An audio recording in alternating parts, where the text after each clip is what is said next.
Buenos Aires, miércoles 24 de marzo de 1976. A las 0:45 de la madrugada, la presidenta Isabel Perón despegó en el helicóptero desde la Casa Rosada. Creía que viajaba hacia la Quinta de Olivos. Señora, usted está detenida. Le informaron 3 miembros de las Fuerzas Armadas en el sector militar del Aeroparque Jorge Newbery.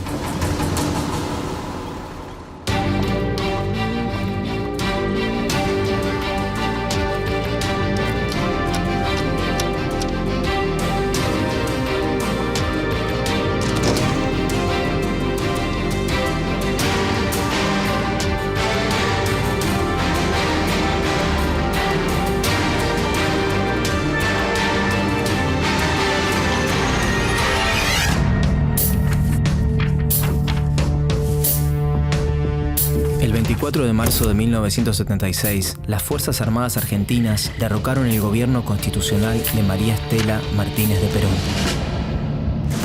María Estela, alias Isabelita, había llegado a la vicepresidencia el 12 de octubre de 1973.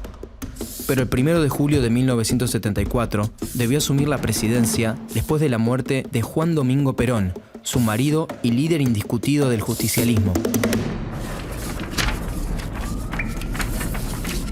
La Argentina arrastraba un periodo de proscripciones, regímenes militares y democracias condicionadas de 20 años, que solo se quebró con las elecciones libres de marzo de 1973, en las que ganó Héctor Cámpora. Trataré con honestidad de hacer lo que el pueblo quiere.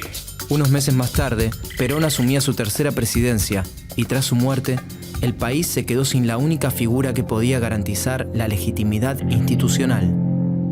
La situación política estaba fuera de control y empeoraba con cada acción del gobierno de Isabel.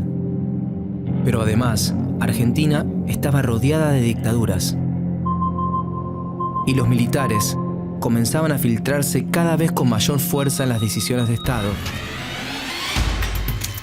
El 5 de febrero de 1975, el gobierno de Isabel firmó el famoso decreto de aniquilamiento de la subversión, dando inicio al operativo Independencia.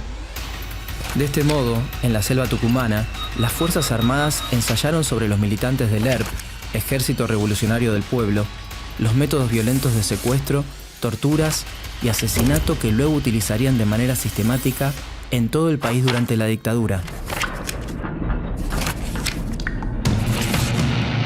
Desde fines de 1975, la tensión crecía día tras día, tanto que el gobierno adelantó las elecciones como modo de resolver la crisis política y social. Sin embargo, desde las redacciones, los diarios sugerían en portadas y editoriales otra solución. Las 3 fuerzas usaron los medios de comunicación con el fin de instalar en las calles que las armas eran el único recurso para salvar al país y devolver el orden. Pero no estaban solas. Recibían el apoyo de las corporaciones empresariales y también de gran parte de la sociedad, que esperaba, como respuesta a la incertidumbre general, la destitución de Isabel Perón. El 24 de marzo a la madrugada, las Fuerzas Armadas tomaron la Casa Rosada. A las 3:21 se escuchó el comunicado número 1 de la Junta Militar. Comunicado número 1 de la Junta de Comandantes Generales. Se comunica a la población que a partir de la fecha el país se encuentra bajo el control operacional de la Junta de Comandantes Generales de las Fuerzas Armadas. Se recomienda a todos los habitantes el estricto acatamiento. La Junta Militar designó como presidente de facto a Jorge Rafael Videla. Videla había sido el comandante en jefe del ejército del gobierno constitucional de Isabel Perón. Las Fuerzas Armadas denominaron a su gobierno Proceso de Reorganización Nacional, pero el objetivo era instaurar a través del terror un nuevo orden económico y social, en línea con las restantes dictaduras latinoamericanas asociadas en el marco del Plan Cóndor.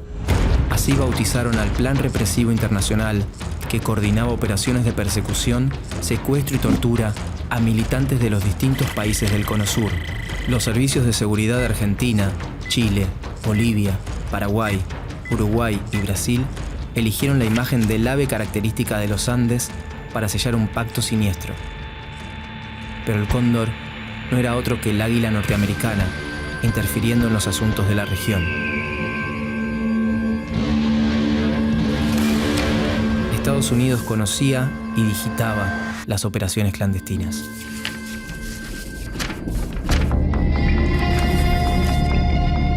La dictadura llevó adelante una reforma del Estado que destruyó su capacidad de intervención y sus políticas distributivas, reemplazándolas por el mercado. José Alfredo Martínez de Hoz ocupó el Ministerio de Economía durante el gobierno de Jorge Rafael Videla. El ministro mantenía relaciones estrechas con el poder económico nacional e internacional. Se eliminaron los controles sobre la actividad financiera, favoreciendo la especulación, y se abrieron los canales para la importación bajo la excusa de hacer más competitiva la industria local.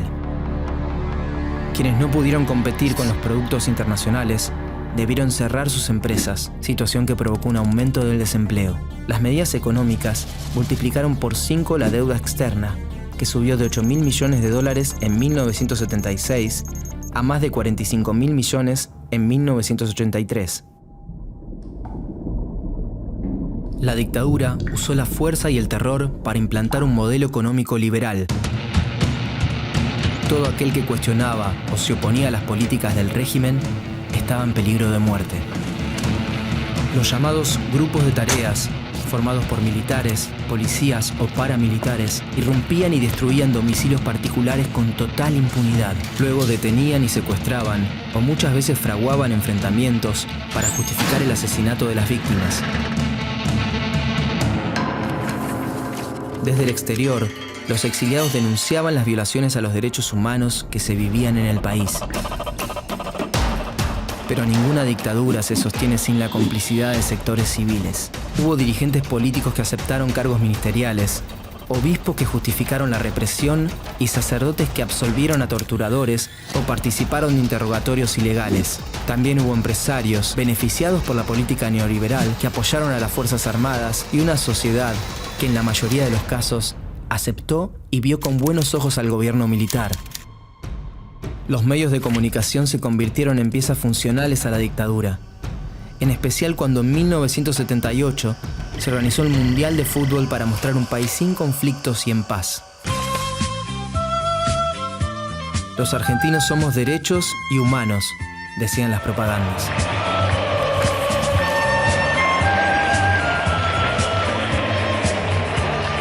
La Junta Militar quería modificar a través de un evento deportivo la imagen negativa de su gobierno en el exterior, pero si bien las cámaras reproducían la alegría callejera, no todos festejaban.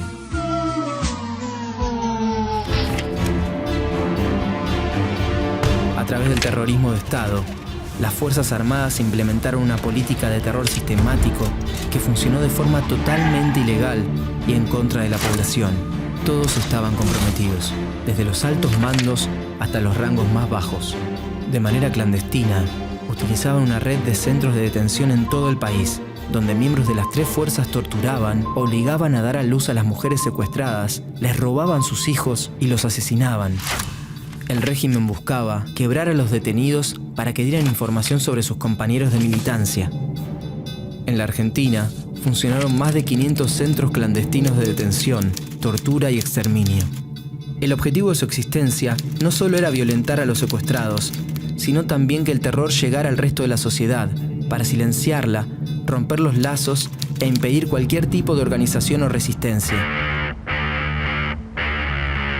A fines de 1979, unos meses después de la visita de la Comisión Interamericana de Derechos Humanos a la Argentina, Videla respondió en una rueda de prensa cuál era la situación de los detenidos sin proceso. Pero mientras sea desaparecido, no puede tener ningún tratamiento especial. Es una incógnita, es un desaparecido. No tiene entidad, no está. Ni muerto ni vivo, está desaparecido. Videla decía que no podía hacer nada, al mismo tiempo que asumía la existencia de personas desaparecidas.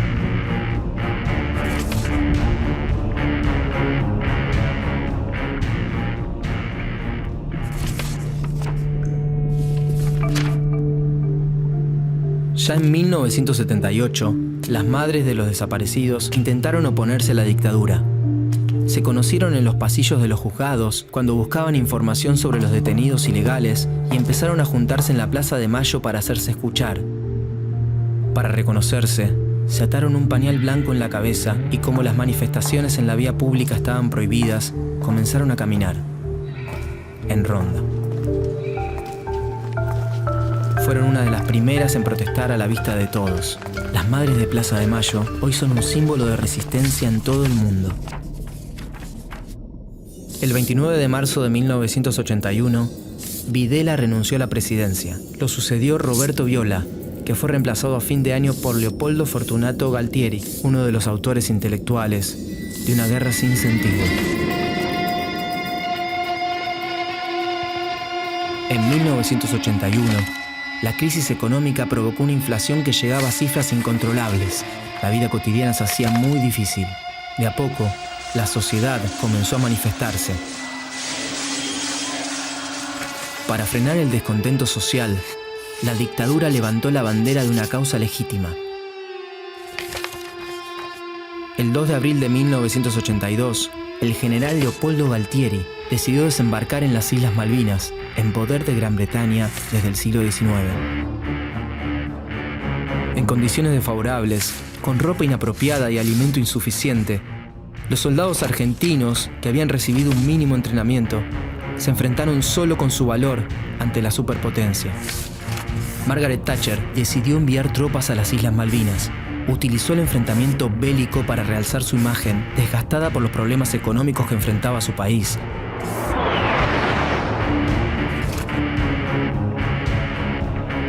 La sociedad recibió una imagen ficticia del conflicto.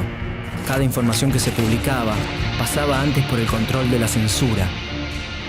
Si bien existieron matices, la mayoría de los argentinos se expresó a favor de la recuperación de las islas, pero fundamentalmente apoyaron a los más de 10.000 soldados de 18 años que las Fuerzas Armadas enviaron a las islas.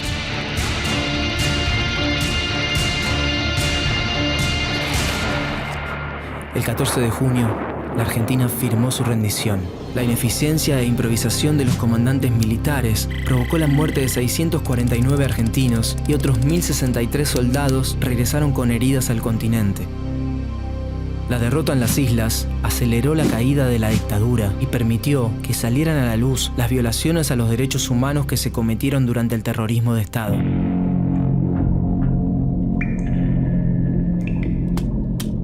El 1 de julio de 1982, asumió el general Reinaldo Vignone, encargado de llevar adelante la transición entre la dictadura y la democracia. Como sucedió en la retirada de otros gobiernos de facto de la región, firmó una ley de autoamnistía para impedir la apertura de juicios contra los represores. También ordenó la destrucción de todos los documentos que probaban las violaciones a los derechos humanos cometidas desde 1976.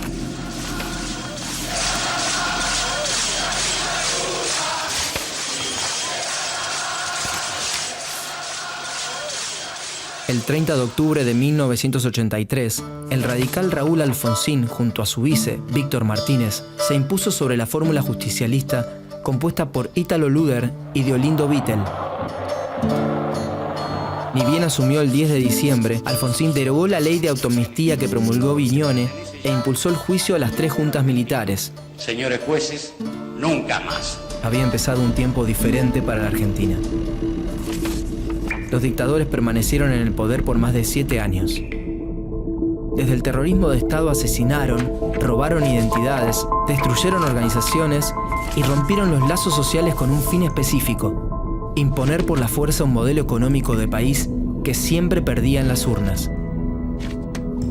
1976-1983, Argentina, sus años más difíciles. Madrugada del 9 de junio de 1976. Las fuerzas de seguridad secuestran en Buenos Aires al sindicalista uruguayo Gerardo Gatti. Lo encierran en el centro de detención clandestino conocido como Automotores Orletti, en el barrio de Floresta. Es una víctima de la dictadura uruguaya. Pero en la década de los 70, el terrorismo de Estado no tiene fronteras.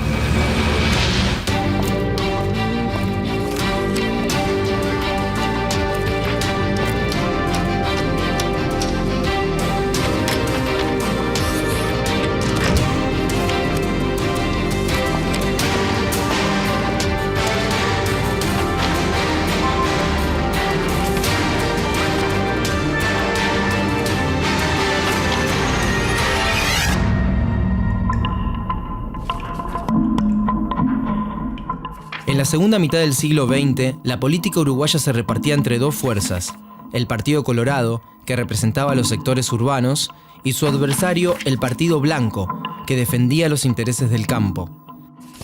En la década de los 60, blancos y colorados se enfrentaron a un enemigo común: el Movimiento de Liberación Nacional Tupamaros, el MLNT. Tupamaros se formó en 1963, 4 años después del triunfo de la Revolución Socialista en Cuba. Tenía un objetivo: transformar la sociedad a través de la lucha armada. Su nombre surgió como homenaje a Tupac Amaru. Desde sus filas, el movimiento denunciaba los casos de corrupción de los grandes partidos. También asaltaba bancos o grandes empresas para financiarse. Protagonizó la voladura de una radio y llevó adelante varios secuestros. La guerrilla despertó la simpatía de la población con acciones sorpresivas. El 24 de diciembre de 1963, sus militantes bloquearon el paso de un camión de alimentos y lo llevaron a un barrio marginal. Algunos consideraban a los Tupamaros una especie de Robin Hood modernos.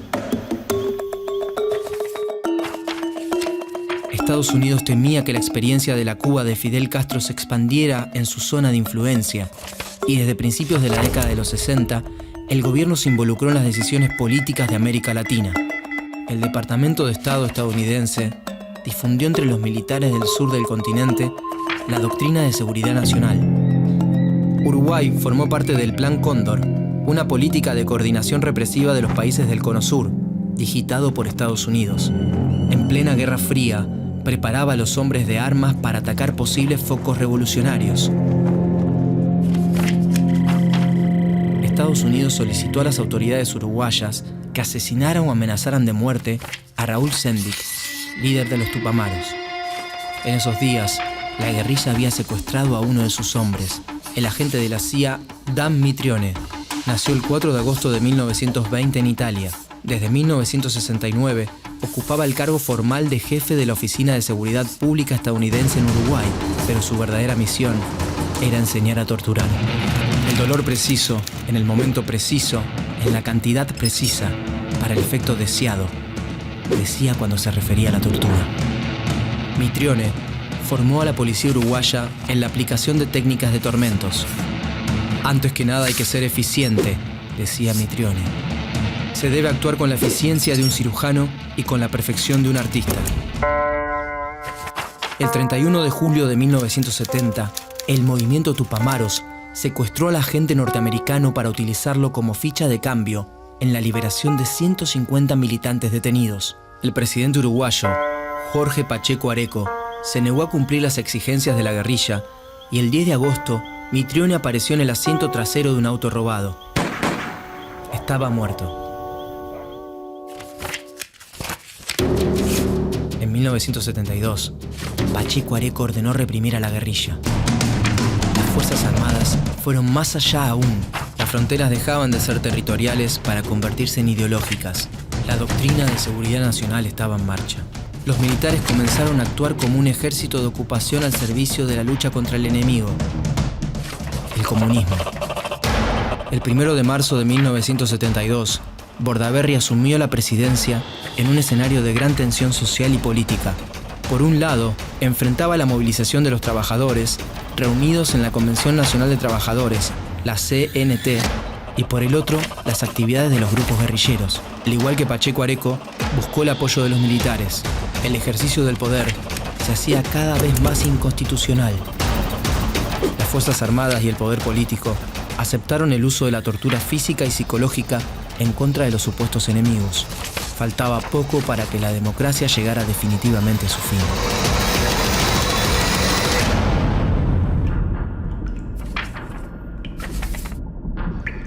El martes 26 de junio de 1973, un grupo de empresarios influyentes se reunió en Montevideo con representantes de las Fuerzas Armadas. A puertas cerradas, manifestaron su inquietud. Había que controlar a los obreros politizados y privatizar el sector público. Un día después, Bordaberry anunció la disolución del Parlamento y prohibió la actividad de los partidos políticos. Se iniciaba formalmente la dictadura en Uruguay, la única en su historia.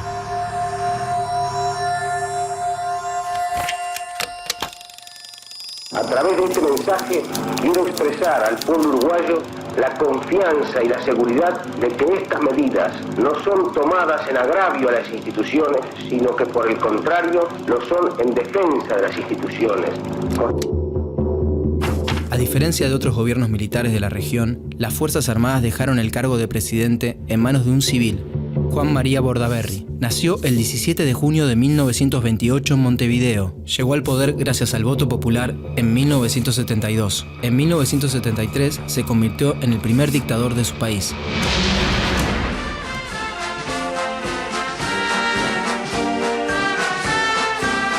Bordaberry comenzó a gobernar junto con el Consejo de Seguridad Nacional, integrado por miembros de las Fuerzas Armadas. La Central Obrera y el Frente Amplio, una nueva fuerza de izquierda que había cosechado el 20% de los votos en las elecciones presidenciales, organizaron una intensa lucha civil desde las primeras horas del golpe. La CNT convocó a los trabajadores a una huelga general y el 9 de julio, obreros y miembros del Frente Amplio organizaron una multitudinaria manifestación en el centro de Montevideo. El ejército los reprimió de manera violenta y logró quebrar la resistencia.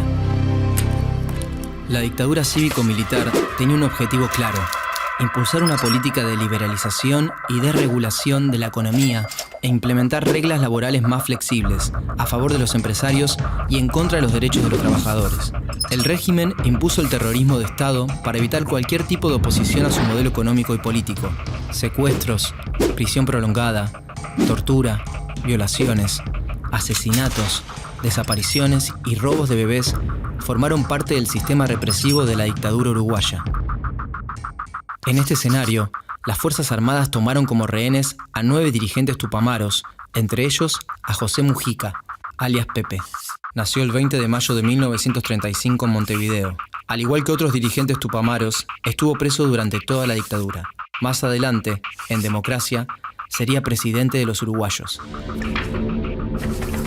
El gobierno también declaró ilegales a los partidos políticos, disolvió la CNT y reprimió la actividad sindical, instauró la censura y cerró los medios de prensa independientes. La justicia militar acusó a periodistas y hombres de la cultura, como el escritor Juan Carlos Sonetti, de hacer apología de la sedición. En el sector educativo, intervino la universidad, suspendió los recreos en la escuela secundaria para evitar disturbios y despidió a cientos de profesores. En 1976, al mismo tiempo que en Argentina se producía el golpe de Estado, las Fuerzas Armadas uruguayas destituyeron al presidente Bordaberry y suspendieron las elecciones. Los militares asumieron todas las funciones del gobierno. Controlaban a la población dentro y fuera de las fronteras, en alianza con las dictaduras de la región. Un caso emblemático es el de los 160 desaparecidos uruguayos. Solo 35 fueron asesinados en su país. Los 125 restantes desaparecieron en la Argentina. El 1 de junio de 1976 comenzó a funcionar en el barrio porteño de Floresta el centro clandestino de detención conocido como Automotores Orletti. Fue el destino de decenas de uruguayos secuestrados en Argentina en el marco del Plan Cóndor.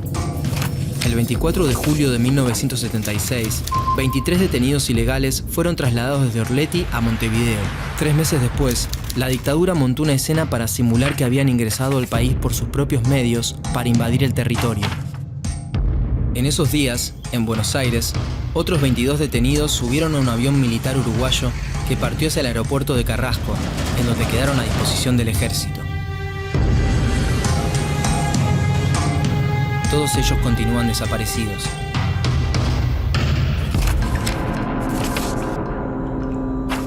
En 1980, los militares redactaron el proyecto de una nueva constitución. Establecía un candidato único para la presidencia que debía ser aceptado por las Fuerzas Armadas y condicionaba el derecho a huelga a la decisión del Poder Ejecutivo.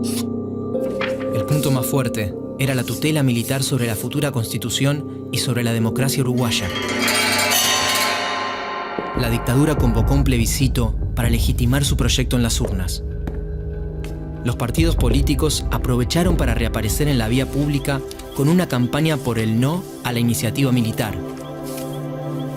El 30 de noviembre de 1980, los uruguayos concurrieron silenciosamente a votar. participó el 85% de la población. El 58% se manifestó en contra del proyecto de reforma, el 42% a favor. Aunque se trató de una victoria para el pueblo, las urnas decían que después de 7 años en el poder, 2 de cada 5 votantes apoyaban el régimen. A partir del plebiscito, se inició el proceso de transición democrática.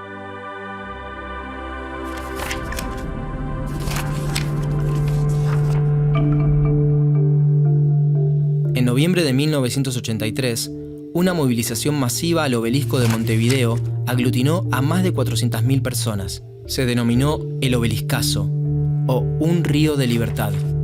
La avenida principal de Montevideo parecía una corriente humana que pedía por el final de la dictadura. El 18 de enero de 1984 se realizó un paro general. Era el primero después del que había realizado la CNT el día del golpe. El 3 de agosto de 1984, los militares consensuaron, junto con los partidos políticos, el llamado a elecciones, y el 25 de noviembre, los comicios dieron como ganador a Julio María Sanguinetti. Nació en Montevideo el 6 de enero de 1936. Era un dirigente del Partido Colorado. Después de 12 años de dictadura, fue el presidente de la Transición Democrática Uruguaya. Sanguinetti dictó la amnistía para los presos políticos y sociales, restituyó en sus puestos a los empleados públicos despedidos, repatrió a los exiliados y restableció las libertades civiles y políticas. Pero también promovió la ley de caducidad que dejó impunes las acciones de violación de los derechos humanos ejecutadas durante el terrorismo de Estado.